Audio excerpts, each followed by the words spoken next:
On today's show, what will Anthony Black bring to the Mavericks if the Mavericks take him at 10?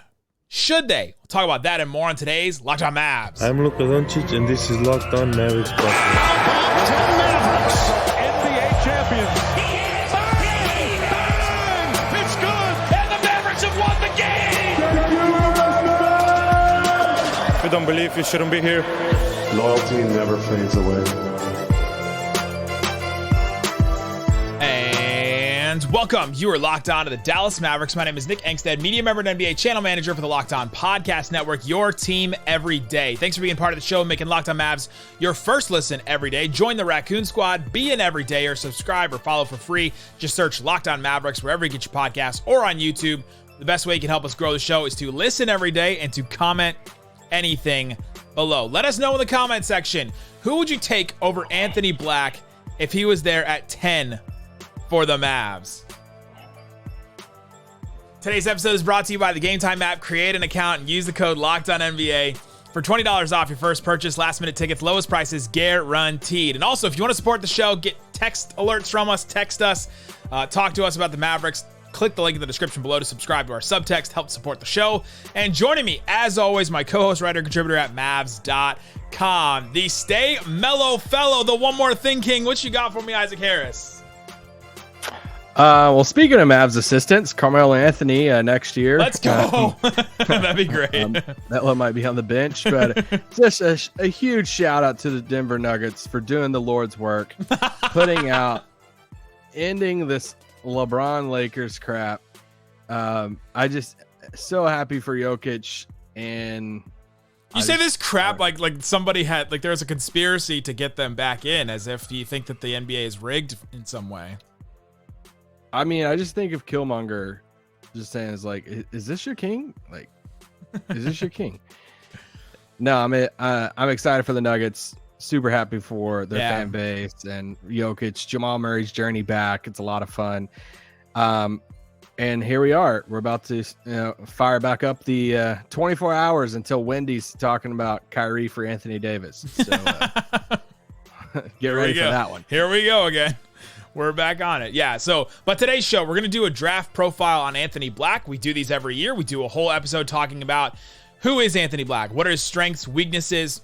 What would his availability be? Will he be available for the Mavericks? And then how he would fit. Let's imagine that he gets drafted to the Mavericks. How would he fit on the Mavs and all that? And then we'll end with why should the Mavs take him? Why shouldn't the Mavs take him? So we'll do that. But before we do, let's get into a rumor. I didn't do this yesterday. I held off because I know some people hate it, but Mark Stein reports that Dallas is regarded as the favorite to land Frank Vogel in the event that Vogel begins to consider assistant coaching positions for next season. Vogel and Mavs coach Jason Kidd became close when Kidd served as an assistant under Vogel for 2 seasons with the Lakers, which included LA's run to the actual real championship in October 2020 in the bubble in October. Oh, I was like, did they really write that? No, I just wanted to see your face when I said that.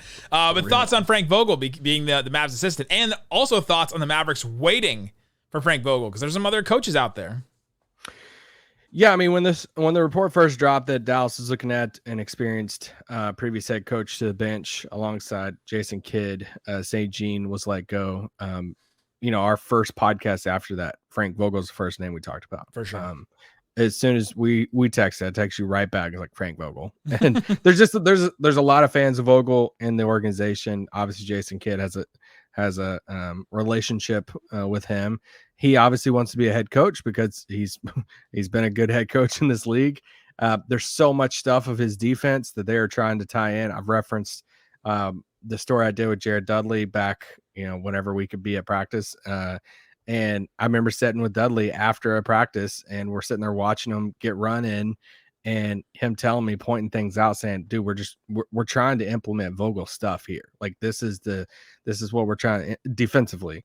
Right. So that's where yes, let's see if he gets a job somewhere else.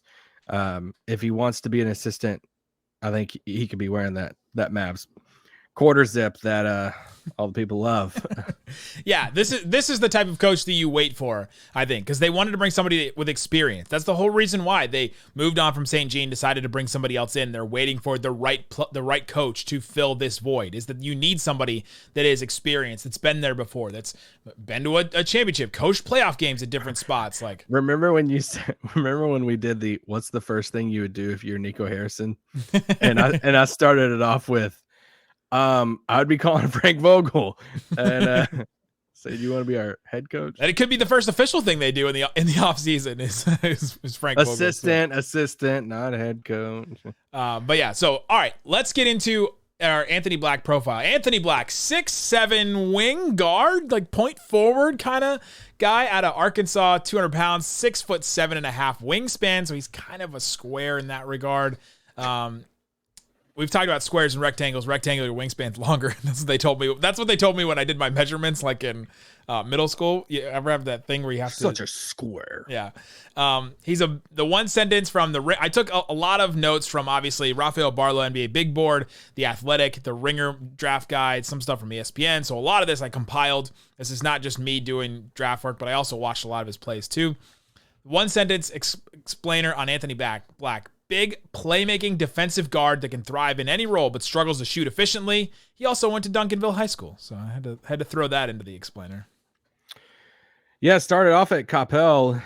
He was a 3-star receiver. He got offers from Texas, Arkansas, Baylor as a receiver in high school. So those stories are a lot of fun. Most recently, Anthony Edwards. I mean, there's a lot of guys who play multiple sports as they're growing up, but to get to that level, also to get offers from some big schools to be a receiver, it's pretty impressive. But yeah, I mean, you laid it out for him, man. I spent a good 2-3 hours the other night just really diving into him, because I love guys who have the natural feel for the game, that just knows where to go to the right spots, knows how to run an offense.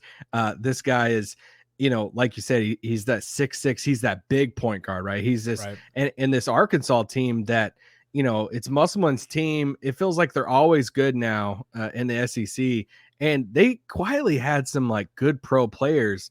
Nick Smith is, going to be, probably a top 20 pick, something like that. Jordan Walsh, who was a standout at the combine. I was watching, don't get upset with me here, during the first half of Lakers Nuggets, I was watching reruns of one of the scrimmages of the combine instead of that first half. But I really like Jordan Walsh a lot.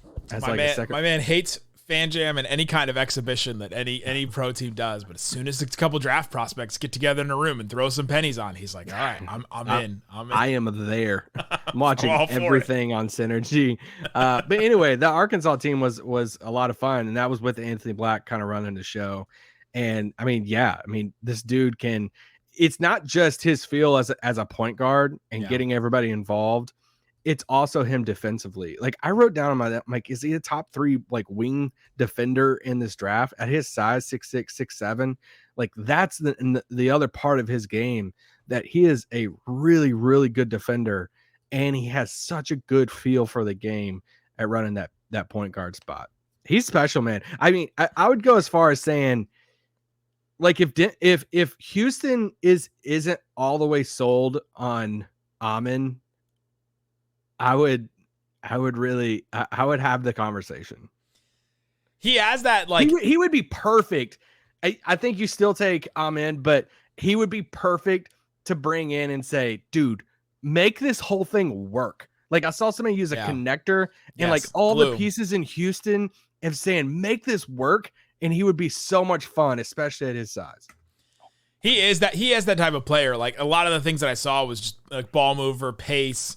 He connects a lot of things. You put the ball. He's one of the smart, like The Athletic. I think Sam Vecini said the smartest player in this draft class. It's like, oh, okay. I believe that. Like, that's something where you bet on players like this, because you're like, okay, this is a type of player that as long as he adds that jumper, he could be, if he adds that jumper, he can be really special. But if he doesn't add the jumper, I think he can still do good things in the league. So coming up, let's talk about what some of those things are: strengths, weaknesses, what he could do in the NBA, and then we'll talk about the fit with Dallas. if the Mavs take him. We'll talk about that coming up. But before we do, let me tell you about Game Time. Game Time is the place to go check out tickets for the offseason and for all kinds of other stuff. You can go check out last-minute tickets on the Game Time app. Go to the website. They've got FC Barcelona and Real Madrid at AT&T Stadium in July. I didn't know that was happening. They got tickets for that right now. They got Rangers tickets all the time. Oh, my gosh. Cowboys tickets are showing up on my front page for Game Time. $37, Patriots and Cowboys. I think October. That must be a preseason game. Okay. You can go see Dead and Company with Taylor Swift's ex as one of the lead guitarists. You can go check out that. Chris Stapleton, George Strait. The Mercury at the Wings coming up June 9th. You can get tickets for that on Game Time. All kinds of fun stuff. Any American Idol tour? I'm not saying, not on the front page. No, you have to hit a couple pages back because no one watches that show anymore. But check it out, Game Time. Forget planning months in advance. Game Time has deals on tickets right up to the day of the event. So snag tickets without the stress with Game Time. Download the Game Time app, create an account, use the code LOCKEDONNBA for $20 off your first purchase. Terms apply. Again, create an account, redeem the code LOCKEDONNBA for $20 off. Download Game Time today. Last minute tickets, lowest price, guaranteed.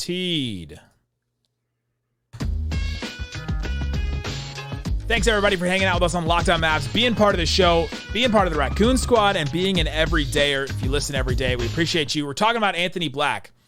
All right, Isaac Harris, let's talk about strengths and weaknesses for Anthony Black. Let's just break down what his game is. So his strengths to me, we talked a little bit about jumbo playmaker, great feel for the game, incredible ball mover, and it's just got great space or great pace in an offense. Like put the ball in his hands, and he's going to make things happen.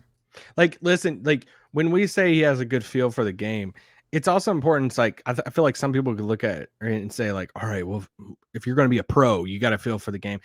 It's different. It's kind of like the Jalen Brunson thing about coming into the league. And it's like, all right, like he didn't have all the, extreme athletic measurements, but when you watch his game at any point in his life, you're like, dude knows how to play basketball. Like he has a feel for the game. Some guys you throw out there that has all this athleticism in the world, they could jump out of the gym, but you're like, can you figure out what the game really is about? Are you we joke sometimes like just unleashing them into a basketball, court. So that's why it's an underrated thing of saying, dude has a feel for the game. He knows how to play. It's funny because I thought about Jalen Williams from Arkansas a couple times when I was watching him, because I'm like, oh, they're like, obviously Jalen Williams is a big, and you'd say Anthony Black is a guard or a forward, but that same kind of feel for the game, not super athletic. I'm like, man, Arkansas must have a type with some of these guys, like the same sort of like super smart, can is going to make the right pass, makes incredible passes, like some of the stuff that he was doing where he doesn't have the quickest like burst, which is a weakness we'll talk about in a second, but he'll just find an angle and then hit somebody on a cut real quick. There's a ton of cutting with Arkansas. And Anthony Black was doing some of it too. But yeah, there's a lot of ball movement and defense. Yeah, you can't talk about him without talking about defense. One of the best point of attack defenders in the draft. I think that was from the Athletic as well. And just like an incredible defender. Raphael talked a lot about his defense and his defense versatility. He can guard different types of players. He's big, but he's decently quick where he can stay, but he's just smart. And smart defenders, I think, are better in the NBA than super athletic ones that rely on their athleticism. You see even like an Andrew Wiggins come in where he's just got all the athletic tools, but if you don't know what you're doing, you can have all the athleticism in the world and you can still get thrown out of your shoes. But if you're super smart and you know what's going to happen, even guys like Kyle Anderson, Slow-Mo, who may be a comp that I have for him, is somebody that can be a good defender in the NBA because he knows he's smart enough and knows where to be and all that. Yeah, his size, like I know we just throw it out there, but to be a legitimate point guard who can run a team at his size, you just don't get that every day. Yeah. At that 6'6", at that 6'7", he led the SEC in minutes played. He was second in the SEC in assist. He was also, I found this, he was listed as the number one point guard prospect according to 247 going into college. So he has the pedigree. Obviously he went to Arkansas, defense, all of that. So, I mean, I feel like we're hyping him up a ton. Like somebody's probably listening saying, all right, well, why isn't he going like 2? Well, then we talk about the weaknesses. We're talking about the strengths. These are his strengths right now. Like this is what makes him good. Is he great ball mover, big playmaker, A great defender, one of the smartest players in the draft, consistently makes the right play is another thing that I read a lot. And now let's talk about some of the weaknesses, because he does have weaknesses, and the reason why he's not like the number one pick.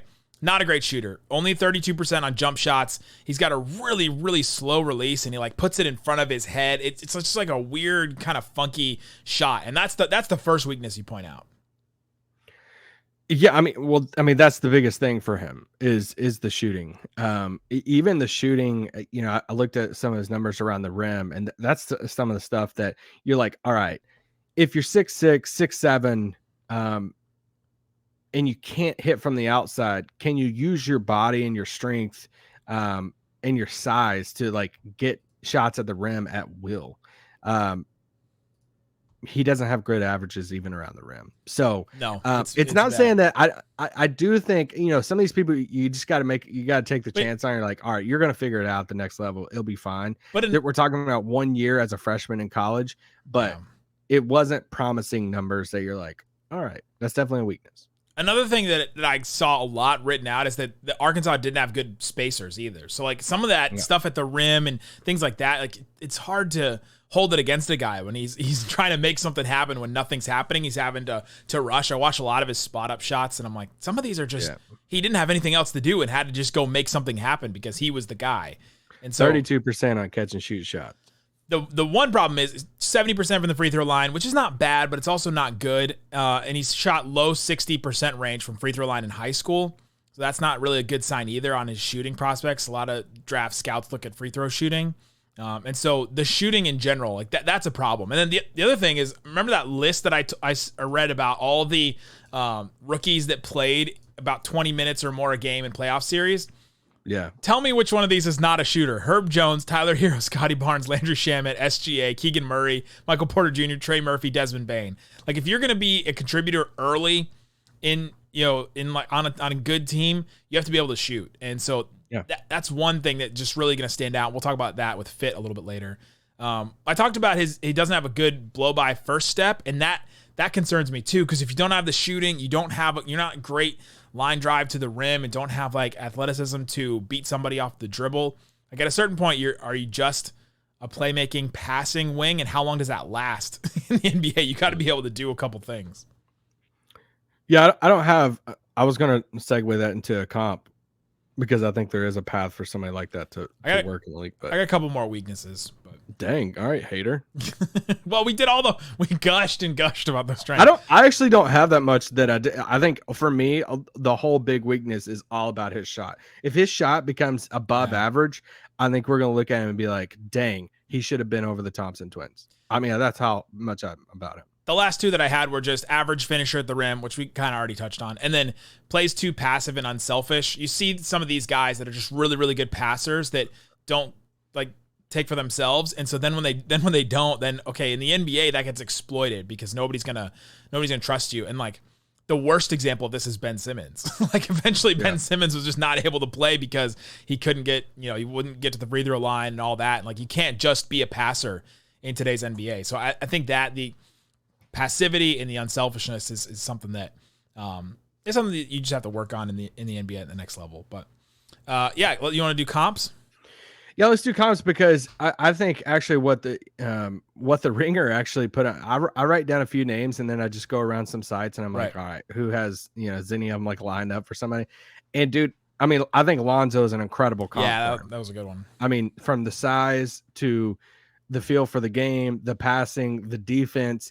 And before Lonzo got hurt, I mean, Lonzo's a pretty dang good player. Really good, yeah. Got paid, got over $20 million a year contract. Like that's the pathway for him. Yeah, weird shot.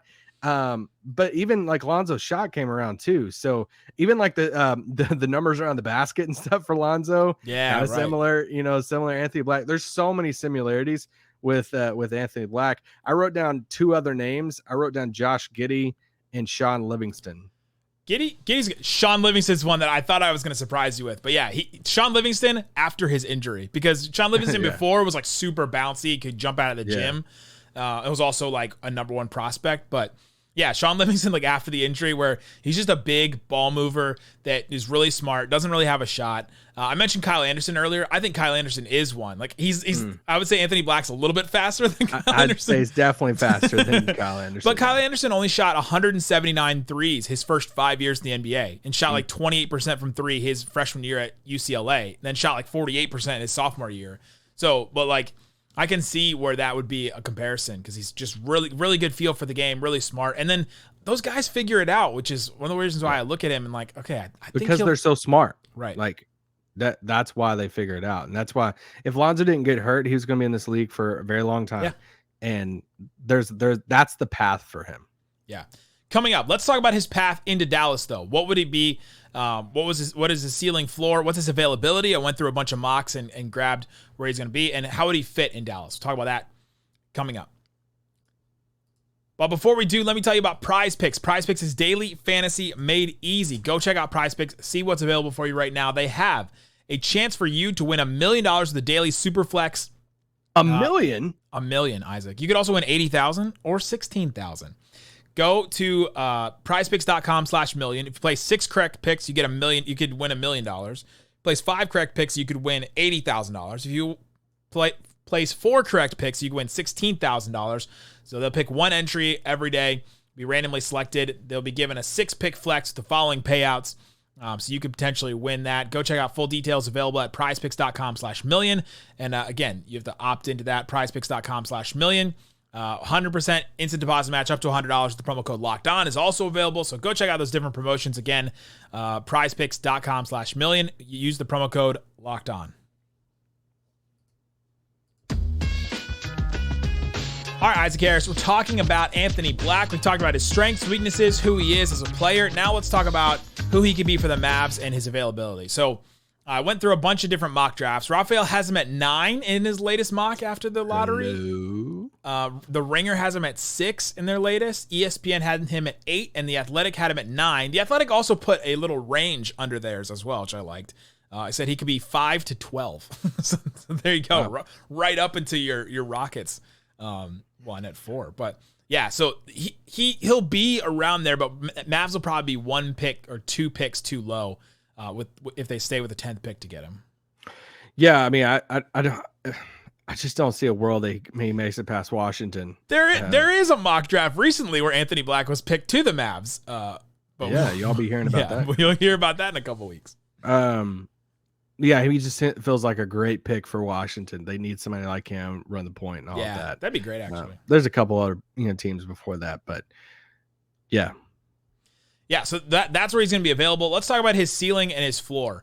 I think as his ceiling, I think he could be an all-star. You talk about some of those guys we just saw, like Lonzo. His height could be an all-star. Sean Livingston could have been. I had another guy that, I mean, you can roast me for this one. I'm like, is he like DeJounte?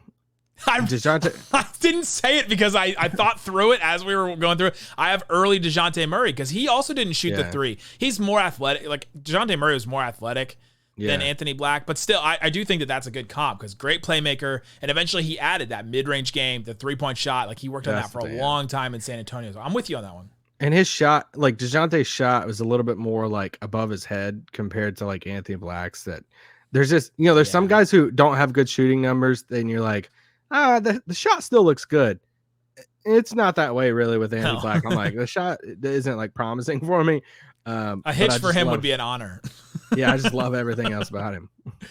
Let's talk about like future role and like roster fit on the Mavericks. What do you think? Let's say like day one, what is he for the Mavs if they draft him?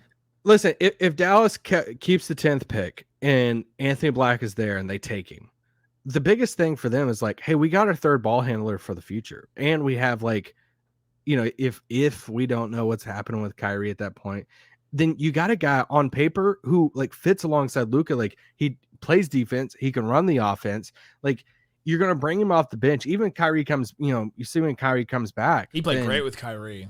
Yeah. Like you have him as that third ball handler that can play the perimeter defense, that has the 6'7", 6 size.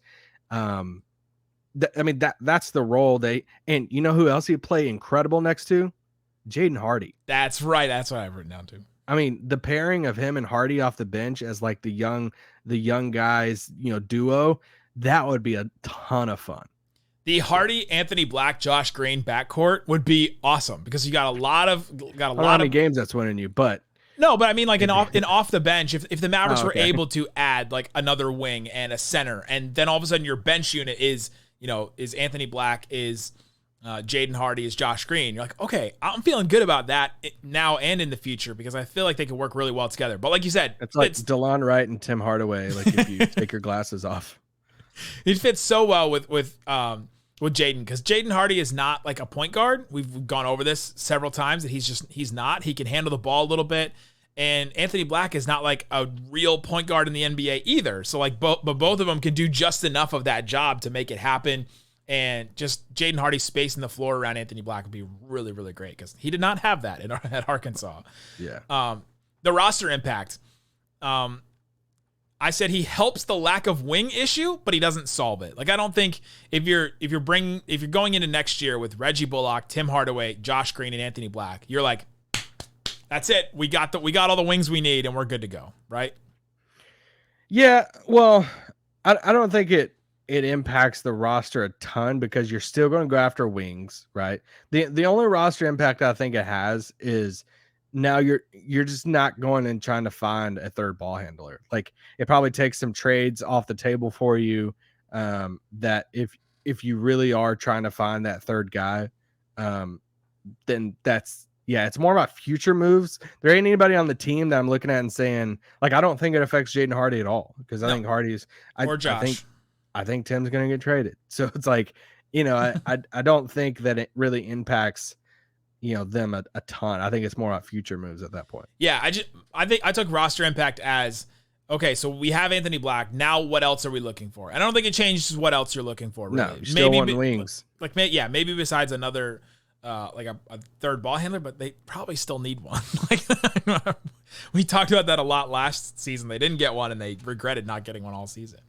Yeah. But yeah, so he does help the depth of the wing issue because this is a defender that you didn't have last year. Right? This is a defender that can guard guards, can guard wings. Like him and Reggie Bullock could be really good defending together. Like I could see them working really well together. They're a little bit, especially if you kept Josh. Like yes, then when you go out and look for your other wing, you want the big bodied wing. Right. And you know what you're looking for. Yeah. If you could bring in a bigger bodied wing, then you're like, all right, Anthony Black, Reggie, Josh, the bigger wing, Maxey, like Covington, Batum, somebody like that. Yeah, something like that. Yeah. All right. The questions we answer at the end of all of these: why should the Mavs take him? Why shouldn't the Mavs take him? To me, the Mavs should take him because he's a smart wing defender with ball skills, adds a jumper, and he's an incredible piece going forward. Yeah, I mean, I echo all of that. I mean, you want a guy who, that knows that can step in day one and run an offense, that can run the offense when Luka's out, that you could play him with Luka. I get the whole, I'm going to say it in like 5 seconds, but about playing with Luka and playing off Luka and all that. But he has so much size that I just think there's so much other stuff that he is great at that we can focus on the shot. Yeah, for sure. Why the Mavs shouldn't take him? All the rookies that made an impact early in the playoffs could shoot. That was the one thing I said, is that if the Mavericks are looking at this pick and saying, okay, we need this pick to make an impact early and to hopefully play good minutes for us, I'm concerned about that. Another reason why they should take him is I think Jason Kidd would play him because he can defend, right? Like I know the shot's a problem and maybe they have an issue with it going forward, but I think Jason Kidd would play him. Oh, Kidd would love him because he would be like, dude, you remind me of me. Like when I came into the league and all of that. I mean, you look at it too of like why they should take him. It is, which I know I'm going backwards here for a second. I just did too. You look at everything that they wanted in DeLon Wright and the fit next to Luka. Yeah, that's kind of the similar things of like the Anthony Black, of the bigger guard who can defend and kind of counter some of that stuff that that Luka lacks at times, and even playing with Kyrie. The reason why you don't is, like you said, is because the shooting is. If you take a guy in the top 10, if you use this asset, this is their best asset that they have right now. Yep. If you don't trade it and you use it at 10 on a player who theoretically isn't one of your top 7 players in a playoff rotation, because he can't play some of these minutes with Luka because they're just sagging off him so much. It's like early career, like Josh Green or early career Dorian, that they're just leaving him so wide open that he doesn't have the confidence. He's too young and he just can't hit shots. And he just becomes a, hey, when Luka's off the floor type of player. In a perfect world, like, you want to take a player that can play with Luka, that could play 30 minutes a night, and it's one of those bigger bodied wings that can also hit threes and all that. Like, if you had to pick one or the other, like, man, all right, if I have a prospect who can run an offense, has this great feel that can get everybody involved, or I can have a guy who can play wing defense just like Anthony Black, but can hit threes. He might not be able to get everybody involved in all of that, but he can knock down threes. You're going to gravitate towards that 3-and-D type of guy over the guy who like run an offense, because you already got 2 of those guys. So there you go. I just feel like I destroyed everything I said in the whole pod about how much I love Anthony Black. Where do you think it goes? Washington at 8? Yeah, I mean, I think Orlando would be really intriguing. I think, Washington. I don't think he goes past Washington at 8. I really would like to know how Indiana plans on using Mathurin moving forward, because Anthony Black, Halliburton backcourt would be a lot of fun. Could they run a 3-guard? I mean, it's Rick, so running 3 guards is right up his alley. But I know Houston's too far up there. I don't think he fits with Cade at all. But man, if there was a world that Houston traded back from 4, picked up something else, and they got Anthony Black to go with their young guys, I think that's an incredible move. Let us know what you think in the comment section below. Would you take Anthony Black, or who would you take over Anthony Black if he was available at 10? You can just name all the names that you'd want. And we'll be back tomorrow with breaking down more on the Dallas Mavericks. I think we have some trades we'll talk about tomorrow. Yes. On tomorrow's show. So if you're an everydayer, you'll get to hear that. And subscribe to our subtext. Guys, thanks so much for listening to Locked On Mavs. Peace out. Boom.